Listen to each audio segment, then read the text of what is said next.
கரூர் துயர சம்பவத்தை வைத்து தவேகாவை கூட்டணிக்குள் கொண்டுவர அதிமுக தீவிரமாக முயன்று வரும் நிலையில் கூட்டணி விவகாரத்தில் ஒரு மாதத்திற்கு முன்பு இருந்த நிலைப்பாடுதான் தற்போது வரை நீடிக்கிறது என்று தமிழக வெற்றிக் கழகம் தெளிவுபடுத்தியுள்ளது.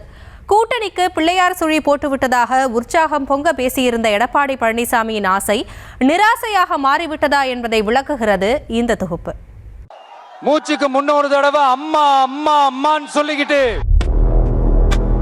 ஜெயலலிதா மேடம் சொன்ன அந்த விஷயத்தை டோட்டலா மறந்துட்டு கேட்டா தமிழ்நாட்டோட நலனுக்காக இந்த பாஜகவோட கூட்டணி வச்சிருக்கோம்னு சொல்லிக்கிறாங்களே, அவங்கள மாதிரியே நாம இருக்க மாட்டோம். பாருங்க, கொடி பறக்குது. பிள்ளையார் சொல்லி போட்டாங்க, எழுச்சி ஆரவாரம். ஆகவே கூட்டணிக்கு வந்தால் அவருக்கு நல்லது.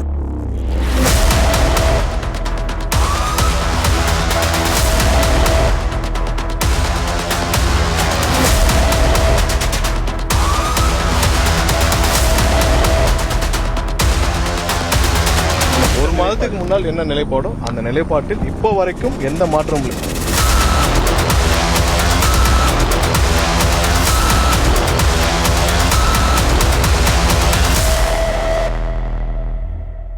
அதிமுகவுடன் தவேகா கூட்டணிக்கு சென்றுவிடும் என எல்லோரும் ஆரிடம் கணித்து வர தவேகாவோ தங்கள் நிலைப்பாட்டில் எந்த மாற்றமும் இல்லை என விளக்கம் அளித்திருப்பது அதிமுகவின் பெரும் கனவை சிதைத்துவிட்டதா என்ற விவாதத்திற்கு வழிவகுத்துள்ளது. கரூர் துயர சம்பவத்திற்கு பிறகு கூட்டணி கணக்குகள் குறித்த விவாதம் தான் ஹாட் டாபிக்காக இருந்தது. கரூர் துயரம் நிகழ்ந்ததும் தவேகாவின் குரலாக ஒலிக்க தொடங்கியது அதிமுக. தவேகாவின் மௌனம் அதிமுகவுக்கு சாதகமாக இருக்க அதிமுகவுடன் தவேகா கூட்டணிக்கு செல்ல வாய்ப்பிருப்பதாக யூகங்கள் கிளம்பின. முன்னாள் அமைச்சர் ராஜேந்திர பாலாஜி அதிமுக கூட்டணிக்கு விஜய் வந்தால் பலமாக அமையும் என வெளிப்படையாக பகிரங்க அழைப்பு விடுத்தார். இன்னும் ஒருபடி மேலே போய் மீண்டும் திமுக ஆட்சிக்கு வந்தால் தவேகாவை ஆண்டவன் நினைத்தாலும் காப்பாற்ற முடியாது என ஆர்பி உதயகுமாரும் கூறியிருந்தார். மீண்டும் ஒரு முறை திமுக ஆட்சிக்கு தப்பித்தவறி வந்துவிட்டால் இந்த நாட்டை ஆண்டவனால் கூட காப்பாற்ற முடியாது. தவேகாவை ஆண்டவன் நினைத்தாலும் காப்பாற்ற முடியாது. அதாவது கரூர் துயர சம்பவம் மூலம் தவேகாவுக்கு கடும் நெருக்கடி ஏற்பட்டிருக்கும் நிலையில் மீண்டும் திமுக ஆட்சிக்கு வந்தால் தவேகாவை முடக்க கூட வாய்ப்பிருப்பதாக அதிமுகவினர் பேசி வந்தனர். திமுகவை ஆட்சியில் இருந்து அகற்ற வேண்டும் என்பதால் தவேகா தேசிய ஜனநாயக கூட்டணியில் இணைய வேண்டும் என பாஜகவும் அழைப்பு விடுத்தது. மேலும் அதிமுக கூட்டணிக்கு தவேகா வருவது அவர்களுக்குத்தான் நல்லது என்றும் அதிமுகவினர் கருத்து உருவாக்கம் செய்து வந்தனர். அதன் நீட்சியாக எடப்பாடி பழனிசாமியின் பிரச்சார கூட்டங்களில் தவேகா கொடியை பார்த்து எடப்பாடி பழனிசாமி உற்சாகம் அடைந்து கூட்டணிக்கு பிள்ளையார் சுழி போடப்பட்டு விட்டது என முகம் நிறைய மகிழ்ச்சியுடன் கூறியிருந்தார். பாருங்க, கொடி பறக்குது.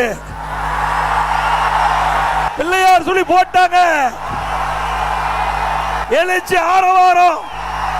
இந்த நிலையில்தான் ஒரு மாத அமைதிக்கு பிறகு தவேகாவின் நிர்வாக குழு கூட்டம் அந்த கட்சியின் தலைமை அலுவலகத்தில் நடைபெற்றது. இந்த கூட்டத்திற்கு பிறகு செய்தியாளர்களை சந்தித்த தவேகாவின் இணை பொதுச் செயலாளர் CTR நிர்மல்குமார் கூட்டணி விவகாரத்தில் ஒரு மாதத்திற்கு முன்பு என்ன நிலைப்பாடு இருந்ததோ தற்போது வரைக்கும் அதுதான் நீடிக்கிறது என விளக்கம் அளித்திருக்கிறார். இந்த இடைப்பட்ட காலத்துல அதிமுகவுடைய பொதுக்கூட்டங்கள்ல தவேகாவுடைய கொடிகள் பறந்ததா எடப்பாடி அவர்களே அதை நிறைய விஷயங்கள் இந்த ஒரு மாதத்துல பத்திரிகையாளர் நிறையவரும் எல்லாரும் இல்ல நிறைய விமர்சகர்களும் நாங்க அமைதியாக இருந்தோம், பட் நீங்க எல்லாம் எங்க சம்பந்தப்பட்ட பல விமர்சனங்கள் பல விவாதங்கள் நீங்க நடத்துறீங்க. அது எல்லாத்துக்கும் இப்ப கடைசியில ஏன்ட்ட கேள்வி கேட்டு நீங்க பதில் சொல்லுங்கன்னா கண்டிப்பாக எங்களுடைய நிலைப்பாட்டில் ஒரு மாதத்திற்கு முன்னால் என்ன நிலைப்பாடோ நான் அன்னைக்கே சொல்லிட்டோம். அந்த நிலைப்பாட்டில் எந்த மாற்றமும் ஒரு மாதத்துக்கு முன்னால் என்ன நிலைப்பாடோ அந்த நிலைப்பாட்டில் இப்போ வரைக்கும் எந்த மாற்றமும் இல்லை. கரூர் சம்பவத்திற்கு முன்பு, அதாவது ஒரு மாதத்திற்கு முன்பு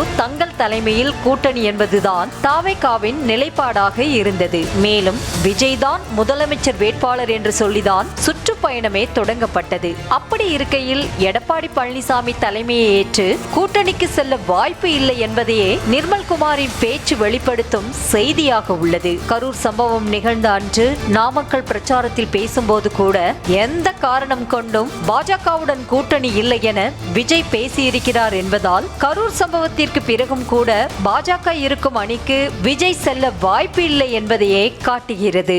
இல்ல, நான் தெரியாம தான் கேக்குறேன். இந்த பாஜக அரசு தமிழ்நாட்டுக்கு என்ன செஞ்சுட்டாங்க? நீட்டை ஒழிச்சிட்டாங்களா? கல்விக்கு தேவையான அந்த நிதியை முழுசா கொடுத்துட்டாங்களா? இல்ல தமிழ்நாட்டுக்கு தேவையான எல்லா விஷயங்களையும் தான் சரியா செஞ்சுட்டாங்களா? அப்புறம் எதுக்காக இந்த சந்தர்ப்பவாத கூட்டணின்னு நான் கேட்கல. புரட்சி தலைவர் எம்ஜிஆர் அவர்களோட உண்மையான தொண்டர்கள் அவங்க கேக்குறாங்க. சரிப்பா, அவங்க கூட்டு பொரியல் அப்பளம்னு எதையாவது கிண்டிக்கிட்டோம், நமக்கு எதுக்கு?